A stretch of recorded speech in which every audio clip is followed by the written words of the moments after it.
నమస్తే. ఓం శ్రీ మాత్రే నమః. శ్రీ గురుభ్యో నమః. క్రోధినామ సంవత్సరం కార్తీక మాసం నవంబర్ మాసంలో మేషాది ద్వాదశ రాశుల వారికి గోచార రీత్యా నక్షత్రాల వారీగా ఎలా ఉండబోతోంది, గ్రహాల యొక్క అనుగ్రహము ఆగ్రహము ఎలా ఉండబోతోంది, ఏ పరిహారాలు చేయాలి, ఏ సూచనలు పాటించాలి అనేవి నక్షత్రాల వారీగా మనం ఇప్పుడు ఒక్కొక్కటిగా తెలుసుకుందాము. ఇప్పుడు వృశ్చిక రాశి గురించి.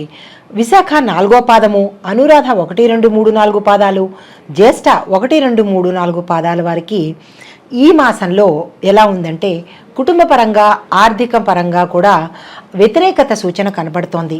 కొంచెం వ్యతిరేకంగా ఉంటుంది కాబట్టి తగు జాగ్రత్త వహించవలసింది. గృహాల్లో శుభకార్యాలు చేస్తారు కానీ శ్రమ పడుతూ చేయవలసి వస్తుంది. అంటే అధిక ఒత్తిడితో ఈ కార్యక్రమాలను చేస్తారు. భూ విక్రయాలు అంటే భూములు కొనడం కానీ లేదా అమ్మడం కానీ ఇలాంటి వ్యవహారాలు ఏవైనా చేస్తే కనుక నష్టమే ఉంటుంది. కాబట్టి ఈ మాసంలో మీరు కొనడం కానీ అమ్మడం కానీ ఆ వైపుకు వెళ్లకుండా ఉండవలసింది ప్రత్యేకమైన సూచన చెప్పడం జరిగింది. అయితే ఏమైనా తప్పదు, శుభకార్యాలు చెయ్యాలి, ఇక అవ్వదు చేయకపోతే అంటే కనుక మీరు వాయిదా వేసుకోగలిగితే చాలా మంచిది. వాయిదా వేయడం వల్ల కొన్ని సమస్యలకి పరిష్కారం దొరుకుతుంది. కాబట్టి వాయిదా వేయవలసిందిగా ప్రత్యేకమైన సూచన చెప్పడం జరిగింది.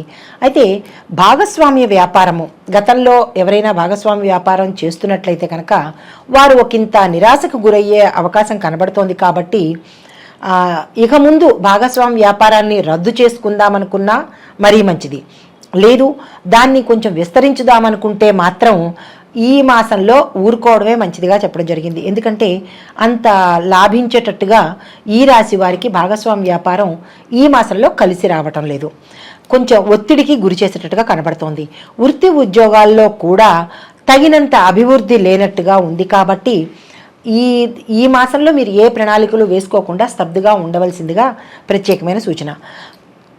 సంఘంలోనూ ఇంట్లోనూ మీ వృత్తి ఉద్యోగాలలో మన్ననలు అయితే పొందుతారు కానీ అభివృద్ధి అయితే మాత్రం ఈ మాసంలో కనపట్టలేదు.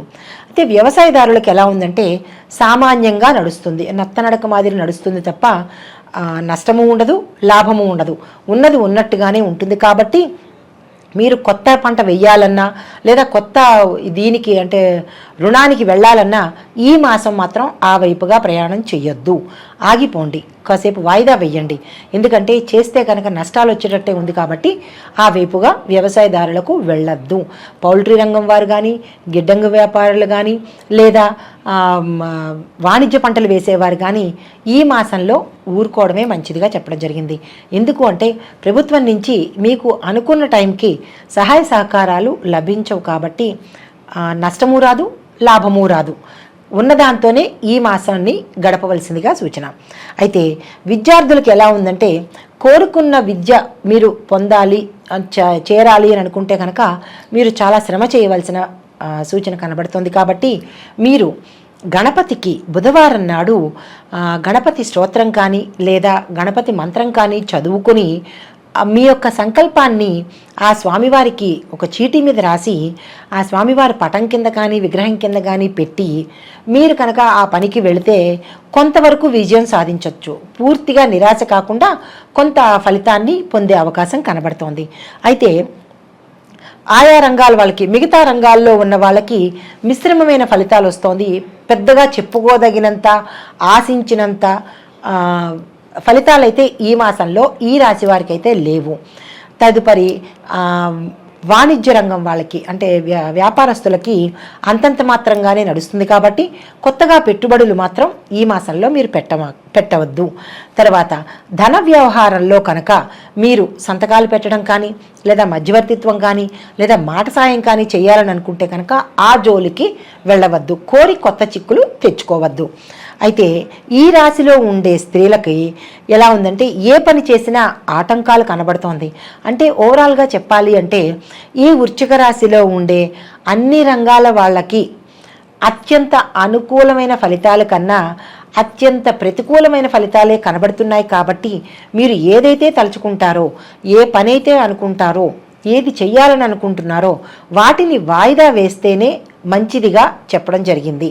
అయితే రాజకీయ రంగం వారికి ఎట్లా ఉండబోతోంది అంటే, మీరు ఉన్న పదవిలో ఈ మాసం అందులోనే కొనసాగండి, కొత్త దానికోసం ప్రయత్నం చేయవద్దు.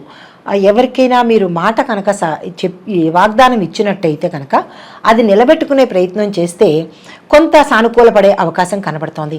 అధిష్టాన వర్గంలో మీ యొక్క పేరు మామూలుగానే ఉంటుంది తప్ప పెద్దగా గొప్పగా చెప్పుకునేంత అవకాశం ఈ మాసంలో లేదు. కాబట్టి ఈ మాసాన్ని మీరు మీకు అనుకూలంగా ఉండేటట్టుగా మార్చుకోవడానికి కూడా ఒక అవకాశం ఉంది. ఎలాగంటే, మీరు ఏవైతే ప్రణాళికలు వేసుకున్నారో ఆ మంచి ప్రణాళికలు ఈ మాసంలో మీరు పూర్తిగా చేయండి. తదుపరి మాసంలో మీకు ఈ ప్రణాళికలు మీకు అత్యంత గౌరవాన్ని తెచ్చిపెడతాయి. మీరు అనుకున్న దానికన్నా రెట్టింపుగా, అంటే ఉన్న పదవి నుంచి మహోన్నతమైన పదవికి వెళ్ళే అవకాశం ఉంటుంది. ఈ మాసం నిరుత్సాహపడకుండా ఉత్సాహపడడానికి మనం ఏం బాటలు వేసుకోవాలి అనే దిశగా ప్రయత్నం చేయండి. ఇందులో ఏ రంగంలో ఉన్న వాళ్ళకైనా ఇదే చెప్పదగిన సూచన. నిరుత్సాహపడకండి. వ్యవసాయదారులు కానీ, ఉద్యోగస్తులు కానీ, రాజకీయ రంగం వారు కానీ, విద్యార్థులు కానీ, ఏ రంగం వారైనా సరే నిరుత్సాహపడవద్దు. నెగిటివ్ని పాజిటివ్గా మలుచుకునే అవకాశం మనకి ఈ మాసం ఉంది. కాబట్టి ఆ దిశగా ప్రయాణం చేయండి, నిరుత్సాహం అయితే పడద్దు. దీనికి ఎవరు ఈ వీటిని ఆటంకాల నుంచి మిమ్మల్ని గట్టెక్కించేది అంటే, ఈ రాశిలో ఉన్న వాళ్ళందరికీ చెప్పదగిన సూచన, శనేశ్వరుడికి మీరు అభిషేకాలు చేయించడం కానీ, శని త్రయోదశికి ఏదైనా పూజలు చేయించుకోవడం కానీ, శని స్తోత్రాలు, శని జపాలు, శని సంబంధించినవి ఏవైనా పరిహారాలు చేసినట్టయితే ఈ స్తబ్దత మించి కొంచెం మెరుగుపడే అవకాశం కనబడుతోంది.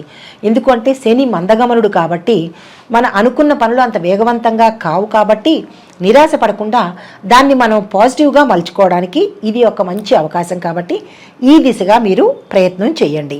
అంతే, ఈ రాశిలో ఉండే స్త్రీలకు ఏ పని చేసినా ఆటంకాలు వస్తున్నాయి. కాబట్టి ప్రత్యేకంగా స్త్రీలకు చెప్పదగిన సూచన ఏంటంటే, శనివారం నాడు గోధుమ రొట్టెలు బెల్లంతో తయారు చేసి నల్ల కుక్కలకి పెట్టండి, లేదా నల్ల కాకులకి పెట్టండి. లేదు కాదు, చెయ్యాలి. తర్వాత ఇంకొక పరిహారం ఏంటంటే, పిల్లలకు నల్ల పెన్నుని మీరు బహుమతిగా ఇవ్వండి, దానంగా ఇవ్వడం కాదు. ఇక్కడ ఏదైనా సరే బహుమతిగానే ఇవ్వాలి పిల్లలకి. చిన్నపిల్లలకి దానంగా ఇవ్వకూడదు అనమాట. బహుమతిగా, గిఫ్ట్గా పిల్లల్ని పిలిచి చదువుకునే వాళ్ళకి మీ శక్తి కొద్దీ, ఒక ఇద్దరికో, ముగ్గురికో, నలుగురికో మీ శక్తి కొద్దీ నల్లని పెన్నుని ఇవ్వండి, లేదా నల్లని వస్త్రాన్ని పిల్లలకు ఇవ్వండి. తరువాత ఇప్పుడు నక్షత్రాల వారీగా ఎవరెవరికి ఎలా ఉంది చూద్దాము. విశాఖ నక్షత్రం వారికి గురువులను ఆదరించడము, గురు పూజ చేసుకోవడము, గురు ఆలయాలను సందర్శించడము, గురు స్తోత్రాలను పఠించడము లేదా వినడము చెప్పదగిన సూచన. అయితే దక్షిణామూర్తి స్తోత్రం వినడం కానీ, ఆలయ సందర్శనం కానీ, ఆ స్వామివారి యొక్క దర్శనము, అంటే ఆలయాలకి వెళ్ళలేని వాళ్ళు ఆ స్వామి యొక్క పటాన్నైనా సరే మీ ఇంట్లో ఉత్తర దిక్కున పెట్టుకొని రోజు ఒక నిమిషం పాటు చూసినా సరే ఆ స్వామి యొక్క అనుగ్రహానికి పాత్రులవుతారు. తరువాత దత్తాత్రేయుల వారి ఆలయాన్ని మాత్రం దర్శించండి. ఆ స్వామి పటం పెట్టుకుని చూస్తామని కాదు, అది ఒక ఓన్లీ మనకి దక్షిణామూర్తి స్వామి వారికి మాత్రమే ఈ యొక్క సూచన. మిగతా దేవుళ్ళకి మాత్రం మీరు ఆలయాలకు వెళ్ళి దర్శనం తప్పనిసరిగా చేసుకోవాలి. గురువారం నియమాలు పాటించాలి. గురువారం నాడు ఏదైనా అన్నదానం చేయండి. ఎందుకు అంటే మన గ్రహాల అనుకూలతకే కాదు, ఇది కార్తీక మాసం కాబట్టి మీరు అనుకున్న దానికన్నా 100 రెట్లు పరిహారము అవుతుంది, 100 రెట్లు విశేషించిన పుణ్యం కూడా మనకి దక్కుతుంది. అయితే తదుపరి అనురాధ నక్షత్రం వారికి వృద్ధులకు సహాయ సహకారాలు అందించండి. అనాథలకు ఏదైనా మీ వంతుగా సాయం చేయండి. వస్త్రం కానీ, అన్నం కానీ, చదువు కానీ ఏదో ఒకటి మీ శక్తి కొద్దీ ఆ పని చేయండి. శనివారం నాడు రావి చెట్టుకి 27 ప్రదక్షిణాలు కానీ, 58 కానీ, 108 కానీ ప్రదక్షిణాలు చేసుకుంటూ తీపి పదార్థము, అంటే తీపి స్వీట్ కానీ, లేదా అంటే చక్కెర కానీ, లేదా అంటే బొంబాయి రవ్వ కానీ చెట్టు మొదట్లో ఉండే జీవజాలాలకి మీ చేత్తో తినిపించండి. తరువాత చెట్టు మొదట్లో తీపి ద్రవాన్ని, అంటే బెల్లంతో కూడుకున్న నీళ్లను చెట్టు మొదట్లో పోయండి. చేస్తూ ఓం వృక్షరాజాయతే నమః అనే మంత్రాన్ని మీరు జపిస్తూ ప్రదక్షిణలు చేయండి. తరువాత జ్యేష్ఠ నక్షత్రం వారికి పచ్చగడ్డి మీద చెప్పులు లేకుండా నడవవలసిన సూచన. పచ్చగడ్డి మీద చెప్పులు లేకుండా నడవడం ఇదేమీ సూచన అని అనుకోవద్దు.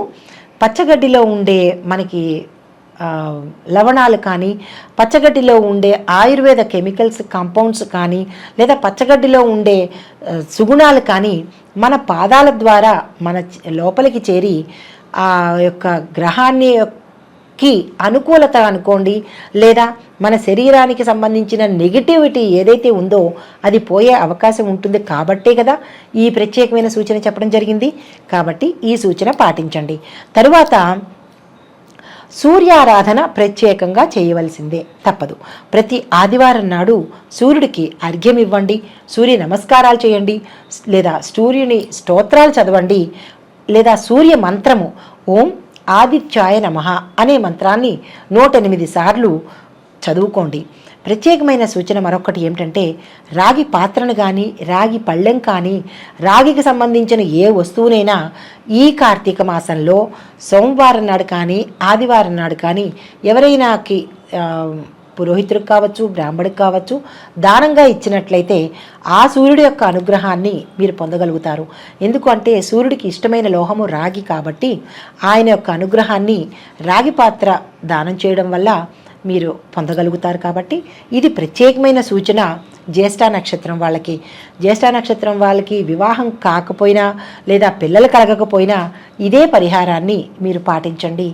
ఆ గ్రహాల యొక్క అనుగ్రహాన్ని మీరు పొందవలసిందిగా కోరుకుంటూ నమస్తే.